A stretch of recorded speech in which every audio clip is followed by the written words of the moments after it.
maybe a clear day today. I don't know about you. I'll be glad to have a little sunshine. Going to get awful hot though, so be careful when you go outside. Talk about miracles. In Matthew 8:17, it says, that evening brought to him many were oppressed by demons, and he cast out the spirits with a word and healed all who were sick. This was to fulfill what was spoken by the prophet Isaiah. He took our illnesses and bore our diseases. You know, a lot of people today kind of poo-poo the idea of miracles, but here's one that I found that was recorded as a true thing. Now, the names have been changed so that folks wouldn't be harassed and called and everything about this, but this miracle really happened. On February 23rd, 1996, 3 to 4 months into a pregnancy, Mary Clark, name changed, of Downer Grove, Illinois, remembers, I was not feeling very well. I was having a hard time breathing and was very dizzy. Her doctor said that she would come in for an examination. As the nurse started to examine Mary, she said, we will be able to hear the baby's heartbeat. The nurse tried to pick up that heartbeat for a while, but was unable to locate it. When the doctor came in to the examining room, the nurse asked him to try to locate the baby's heartbeat. The doctor tried for 10 to 15 minutes without success. Then he decided to move Mary to an ultrasound room. In the ultrasound room, the doctor located the baby and tried again to hear the heartbeat. He couldn't.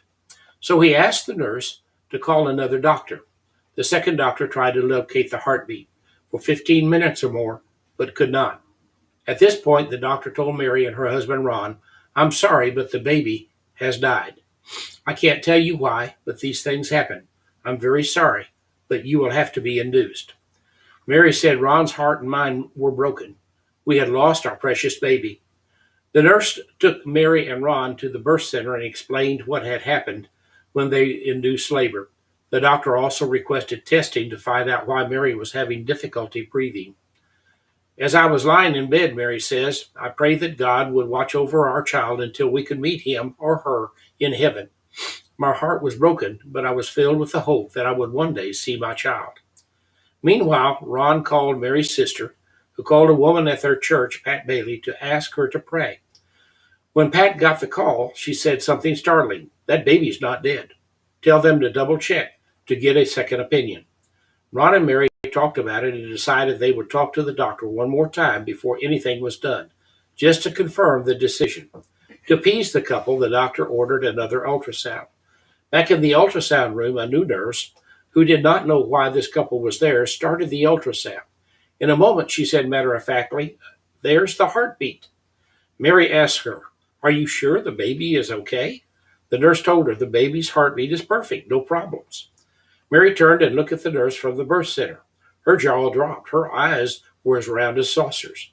The nurse called the doctor to come and look at the monitor. I can't believe it, he finally said. If I had not seen this, I would not have believed it. This is not the same baby I saw on the other ultrasound. As a precaution, Mary was admitted to Good Samaritan Hospital for observation. The doctor came to her room later. I would like to give you an explanation for what happened, he managed, but I have none. A diagnosis is always verified by a second doctor. But, he went on, there are times when medical science cannot explain everything. Sometimes the only explanation is that God intervened. Mary said I did not need an explanation. I knew that God had performed a miracle, and it was all that I needed to know.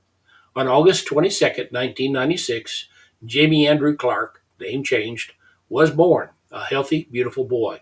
The doctor who delivered him was the same doctor who had seen the lifeless baby on the ultrasound, and he said to Mary and Ron, this baby is special. Miracles still happen. We have verified miracles. And we need to understand that God does care for us, whatever condition we might be in, and whatever circumstances. He can perform miracles. I hope your day is a miracle day as well. God bless you. Have a great day.